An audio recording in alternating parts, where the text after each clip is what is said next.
রামকৃষ্ণ পরমহংসদেবের কাছ থেকে আমরা শিখেছিলাম, যত মাটি তত টাকা। রাজ্যটাকে মমতা বন্দ্যোপাধ্যায় মাটি করে উনি টাকা ইনকাম করেছেন, তো সেই জন্য উনি বলছেন মাটি টাকা, যত মাটি তত টাকা। আর তাছাড়া মাটি থেকে তো অনেক টাকা আয় করেছেন। দুদিন পরে মমতা বন্দ্যোপাধ্যায় জেলে যাবে। মুসলিমরা দোষ করেনি, দোষ করেছে মমতা বন্দ্যোপাধ্যায়। ওর রেমালে বাংলা বেসামাল হতে পারে, কিন্তু সব থেকে বেশি খুশি হচ্ছে তো এই ত্রিপল চর চালচর গুলো। আর এই যা দেখিয়েছে এই সমস্ত মামলায়, ওগুলো হচ্ছে টেলার। ও যেদিন মামলা করবে গোটা ফিল্ম দেখিয়ে দেবে। ওনার দলে দেখবেন ওনার আশেপাশে যারা ঘুরে বেড়ায় তারা কারা? পাড়ার ওই নাক কাটা নুলো, কান কাটা হুলো, এগুলো কি করে দেখবেন, ওই প্রমোটারি করে, মানে ওই মাটির উপর বিল্ডিং তৈরি করে, সেই মাটি বিক্রি করে। দেখবেন বিভিন্ন জায়গায় মাটি বিক্রি করে, ইট বালি পাথর সাপ্লাই করে, আর দেখবেন ওই জমির কারবার করে। ওর জলের বেশিরভাগ জন, ইভেন দেখবেন অনেকে ওই যে কোট আন কোট ওই তৃণমূলের সমর্থক বলে, রাজনৈতিক বিশ্লেষক বলে টিভিতে বসে পড়ে দেখবেন, তাদের মধ্যেও খোঁজ নিয়ে দেখবেন সব ওই জমির দালাল। ওই জমির দালালি করে আর ওই মাটি বিক্রি করেই তৃণমূল কংগ্রেসের মূলত ওই দুর্নীতির হাতে খড়ি হয় ওদের। তারপরে আস্তে আস্তে গরু বালি পাথর চাকরিতে চলে যায়। মমতা বন্দ্যোপাধ্যায়ের উত্থান কি করে? সিঙ্গুর নন্দীগ্রামের মাধ্যম দিয়ে। সিঙ্গুরে কি হয়েছে? জমি। সেই জমির আন্দোলন করেছেন, এবং সেই জমিতে শিল্প স্থাপন না করতে দিয়ে উনি পাড়ায় পাড়ায় ওই যে প্রমোটার থেকে শুরু করে যে সমস্ত তৃণমূল নেতাদের উঠিয়েছেন, তারা মূলত এই জমি ব্যবসায়ী। ফলে এই মমতা বন্দ্যোপাধ্যায়ের আমলে তো অন্য কোনো ব্যবসা নেই, অন্য কোনো শিল্প নেই, অন্য কোনো কলকারখানা নেই, একটাই ব্যবসা, সেটা হচ্ছে জমি ব্যবসা। ফলে ওর যত মাটি তত টাকা। ও তো শুনেছি LLB পাস করেছে, এবং ওই দু একটা গাউন পরা ছবি দেখা যায়। তো ওকে বলবেন যে নিজের মামলাটা নিজে লড়ে দেবে, যদিও নিজের মামলা লড়ার জন্য গাউন পড়তে হয় না। তো নিজের মামলাটা নিজে লড়ে তারপরে যেখানে পাঠাক না, মমতা বন্দ্যোপাধ্যায়কে বলবেন শুধু নিজের মামলাটা নিজে লড়তে, তারপরে দেখে নেবো। মমতা বন্দ্যোপাধ্যায়কে আমি আগেও বলেছি, আবারও বলছি, আদালতে ওকে সুস্বাগতম। ও কবে আদালতে আসবে? আমি তো সেই দিনের অপেক্ষায় আছি, ও যেদিন আদালতে এসে মামলা করবে। আমরা তো দেখতে চাই ও মামলা কি করছে, আমরা তো দেখতে চাই যে ও কোন বিষয় নিয়ে মামলা করতে চাইছে। আর আমি বলি যে উনি তো সারা জীবন মুখ্যমন্ত্রী থাকবেন না, ওনাকে কিন্তু হাঁটতে হবে একদম সুপ্রিম কোর্ট পর্যন্ত। ওই হাঁটিয়ে হাঁটিয়ে না হাঁটুর হাড় নড়িয়ে দেবো। জ্যোতি বসুর আমলের তৈরি আইন, সেটা সাংবিধানিক ভাবে বৈধ।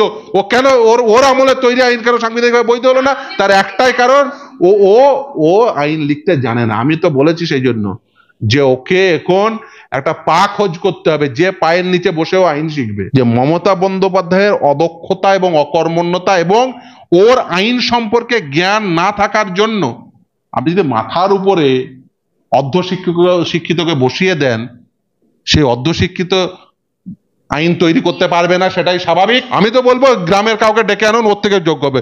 তৃণমূল কংগ্রেসের সব থেকে অযোগ্য যে মুখ্যমন্ত্রীর পদে বসে যায়, আমি মনে করি তৃণমূল কংগ্রেসে যদি আপনি সিরিজ করেন, লম্বা করে লাইন দেন, সব থেকে অযোগ্যতম ব্যক্তি যে মাথার উপর বসেছে। পশ্চিমবঙ্গের মানুষ বুঝে গেছে যে চোর এবং তৃণমূল কংগ্রেস সমার্থক হয়ে গেছে। তার কারণ মমতা বন্দ্যোপাধ্যায়ের আমলে সব থেকে বেশি চুরি হয়েছে, এবং চুরি যারা করেছে তারা কারা পশ্চিমবঙ্গের মানুষ প্রত্যেকে জানেন। সে গরু চোর থেকে শুরু করে, বালি চোর থেকে শুরু করে, চাকরি চোর থেকে শুরু করে, চাল চোর, ত্রিপল চোর। এই যে ধরুন ঘূর্ণিঝড় আসছে, তো সব থেকে খুশি হচ্ছে ওরা। আচ্ছা, একটা ছবি দেখাতে পারবেন যে মমতা বন্দ্যোপাধ্যায় একটা কারখানার উদ্বোধন করছে? মমতা বন্দ্যোপাধ্যায় একটাই কাজ করেছে, সেটা হচ্ছে পশ্চিমবঙ্গের 12টা বাজিয়েছে, সর্বনাশ করেছে। আপনারা যেভাবে আদালতে লড়াই দিয়েছেন, কিন্তু আপনাদেরকে বেরোলেও চোর চোর স্লোগান শুনতে হতে পারে। কারণ কালকে অভিজিৎ গঙ্গোপাধ্যায়কে যেভাবে সাধারণ মানুষ চোর চোর বলছেন, বলছে চোর চোর আপনাদেরকেই ঘুরিয়ে মানুষ বলছে। মমতা বন্দ্যোপাধ্যায় তার মানে মানুষকে বোঝাতে সক্ষম হয়েছে আমরা চোর নয়, ওরা চোর। দেখুন, কোনোদিন তো ফিরদৌস শামীম ক্ষমতায় ছিল না, ফলে চুরি করার মতো কোনোদিন কোনো প্রকার ব্যবস্থাতেই তৈরি হয়নি। দ্বিতীয় কথা বলি, যে মমতা বন্দ্যোপাধ্যায়, যদি আমি ধরে নিই তর্কের খাতিরে, যে মমতা বন্দ্যোপাধ্যায় মিন করতে চাইছেন সিপিএম এর আমলে চুরি হয়েছে, তো মমতা বন্দ্যোপাধ্যায় তো 13 বছর ক্ষমতায় আছেন, অনেক কমিশন তৈরি করেছেন, অনেক তদন্ত করেছেন, রাজারহাটে ফাইল দেখিয়ে বলেছিলেন গৌতম দেবকে জেলে ভরবেন, বুদ্ধদেব ভট্টাচার্যকে জেলে ভরবেন, উল্টে যাকে পাশে নিয়ে বলেছিলেন জেলে ভরবো সেই পার্থ চট্টোপাধ্যায় জেলে, জ্যোতিপ্রিয় মল্লিক জেলে, মানিক ভট্টাচার্য জেলে। মমতা বন্দ্যোপাধ্যায় তো 13 বছর ক্ষমতায়, একটা চিরকুটের চাকরি ধরে দেন। আমি মমতা বন্দ্যোপাধ্যায়কে চ্যালেঞ্জ করছি, ও চিরকুট এনে দিক, আমি মমতা বন্দ্যোপাধ্যায়ের হয়ে মামলা করবো। ও তো বলে যে মামলা করবো বলে ও তো মামলা করতে পারে না, আর ওকে আদালতে সুস্বাগতম। ও তথ্য দিক, ও বলুক কোথায় তথ্য দেবে, ও নবান্নে তথ্য দেবে, কালীঘাটে তথ্য দেবে, ও কোথায় এসে তথ্য দেবে, যেখানে তথ্য দেবে আমি গিয়ে ওর কাছ থেকে তথ্য নিয়ে আসবো, আমি মামলা করে দেবো। মমতা বন্দ্যোপাধ্যায় বলুক ও কবে তথ্য দেবে, একটা চিরকুট দেখিয়ে দিক। গণশক্তিতে যে সমস্ত সাংবাদিকরা চাকরি করে তাদের সব বউরা চাকরি পেয়েছে। তো আপনি কি করছেন? এই যে এতদিন ধরে মুখ্যমন্ত্রী থেকে সেই চাকরি যদি অবৈধ হয়, তো সব অবৈধ চাকরি প্রাপকদের ঘাট চেপে ধরে বের করে দেবেন, তারপর দেখবো। আর যদি তা না পারেন তাহলে জানতে হবে যে সিপিএম এর সব থেকে বড় দালাল মমতা বন্দ্যোপাধ্যায়। চাকরিগুলো যারা অযোগ্য তাদের চাকরি আবার খাবো, আবার যাবে। মমতা বন্দ্যোপাধ্যায় ও তো এসএসসি দেখেছে, এরপরে প্রাইমারি, অন্যান্য যা করেছে, শুধুমাত্র শিক্ষকতা নাকি? দেখুন না, মমতার আমলে যত 2 নম্বরই করেছে, এই ছুটির মাঝেও ডকুমেন্ট এসছে, ছুটির মাঝেও ডকুমেন্ট এসছে, আমি বলে দিচ্ছি, ক্যামেরার সামনে বলে দিচ্ছি, ছুটির মাঝেও ডকুমেন্ট এসছে। এই যে ছুটি শুরু হয়েছে, ডকুমেন্ট এসছে, আবার ছুটির পরে লাগাবো। মমতা বন্দ্যোপাধ্যায়কে বলুন যে ও যা যা অপকর্ম করেছে এখনো সময় সুযোগ আছে, ও সব ক্যামেরার সামনে বলে দিক। তা যদি না বলে, ওর যেখানে যাওয়ার ব্যবস্থা, ওকে সেই যাওয়ার ব্যবস্থা ঠিক করে দেবো।